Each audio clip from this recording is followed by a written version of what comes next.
আসসালামু আলাইকুম রহমতুল্লাহ। ইন্নাদ্দিন ইনদাল্লাহিল ইসলাম। নিশ্চয়ই আল্লাহ রাব্বুল আলমিনের কাছে মনোনীত ধর্ম হলো ইসলাম। যদি এই ধর্মের ভিতরে কেউ ঢুকে তাহলে তাকে অবশ্যই আল্লাহ রাব্বুল আলমিনের মনোনীত কথা অনুযায়ী তাকে চলতে হবে। যদি কখনো কোনো ভুলক্রমে কোনো কিছু হয়ে যায় সেটার জন্য অবশ্যই তাকে তওবা করতে হবে, যেহেতু আল্লাহ পাকের মনোনীত ধর্ম এটা। এই ধর্মের বাহিরে কারো কিছু ইচ্ছা অনিচ্ছা হয়ে গেলে অবশ্যই সে ব্যাপারে তওবার সুযোগ আছে।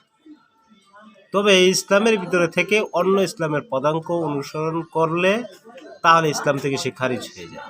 এই বিষয়টা খুব সেনসিটিভ, যে ইসলামের ভিতরে থাকার পরে অন্য ইসলামকে যদি কার ভালো লাগে, অন্য ধর্মকে যদি কাকে ভালো লাগে বা সেই ধর্মের সে সহযোগিতা করে অথবা সেই ধর্মের অনুসরণ করে, তাহলে সে অটো তালাকের মতো সে ইসলাম থেকে বের হয়ে যায়।